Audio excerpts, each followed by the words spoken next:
you pheasants, and welcome back to the channel. If you can't tell by the introductory little scene, I'm going to talk about Gran Turismo 7. It's been out now for 5 days. Came out on Friday, March the 4th. I've been playing it for 3 days now. Put in some solid chunk of time.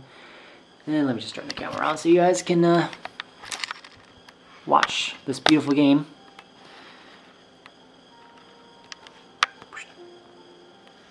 Okay, Gran Turismo 7. It is really the kind of ultimate game for car enthusiasts. It's special. It's hard to put it in words, but the level of detail of the cars, the tracks, the car sounds, the customization, the detail, it's immense. You can sink a lot of hours into this game. On a serious base, hardcore racing, Group 4, Group 3, Formula 1, that kind of stuff. Or it can be very relaxing. Go drive around for an hour before bedtime because it's relaxing. Like, I've done that once tonight, or once this weekend. It's awesome. Yeah, for example, exhaust. You change the muffler, it changes the sound of the car. There's anti-lag. There's like a low RPM turbocharger, a medium RPM, high RPM, which changes when the turbo builds boost. It's amazing. I mean, game runs at 4K 60 frames per second when you are in the race. And then you can choose for all the menus, you can choose the 4K ray tracing, 30 frames per second, or you can change it to 4K 60, I believe so. If you want 60 frames per second in the menus, but I prefer just the ray tracing in the high fidelity mode.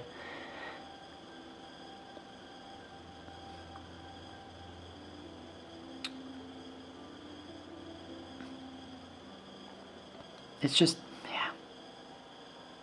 a very pretty game. I'm just watching it through the camera now, just admiring it. Like, it's even better in person. And if you have a good TV, good 4K OLED, or a good HDR10 TV, it's amazing. Oh yeah, that's just reminded me. So they actually modeled the paint in this game to have realistic base level. So like the actual color. They've modeled that. They've modeled the clear coat so that there's realistic reflections and realistic depth in the paint. It's marvelous. I mean, if you have a PS5 and you're a car enthusiast, you should buy this game. It's as simple as that.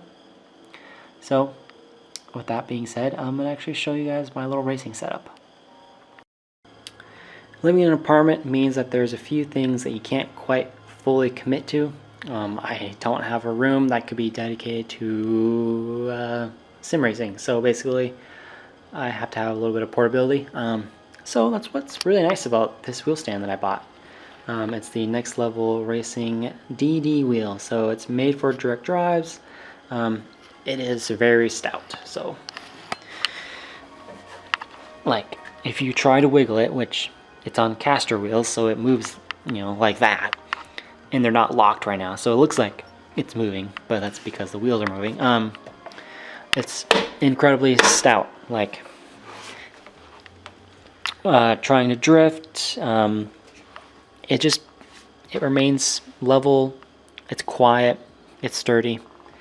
It's much nicer than. Well, it's not necessarily nicer, but the design of it's better than the single post that I have. So that's why I upgraded it. I really just wanted something that could handle the direct drive forces of the Fanatec. So super glad that I'm actually really happy with that purchase. And the other cool thing is this chair, which it's just a $50 beanbag chair basically from Walmart. And I think you can also buy them from other stores, probably from Amazon. But it allows you to actually sit comfortably like you're in a racing stance almost. And oh sweet, there's an X5. Nice, that's awesome. It's a pre-LCI one, so it's probably like a 2009 maybe.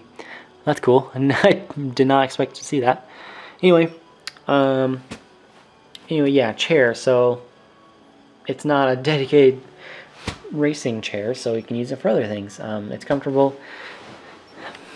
I've sat in it for a couple hours at a time, and I actually was totally comfortable. So yeah, happy with it. I brought the level of the wheel all the way down so that it does not block my view of the television. Yeah, it's a great setup. Really happy with it, and it's fairly cost efficient as well. If you don't want to drop big money on a wheel like this, it'll work just as good with a Thrustmaster or a Logitech. So I'm gonna go switch over and talk about X5 for a little bit.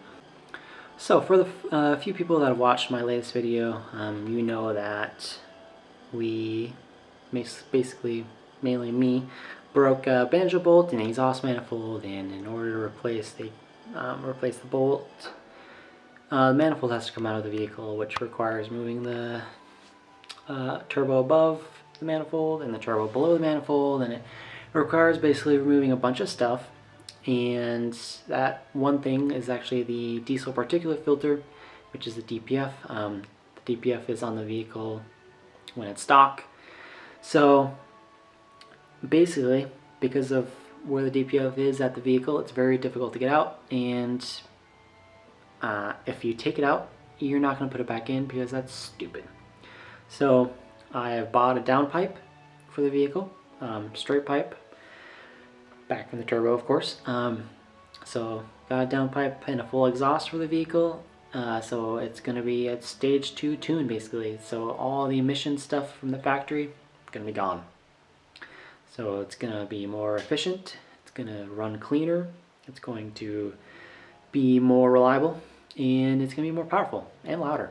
So honestly, the vehicle is going to be significantly better. I'm super excited.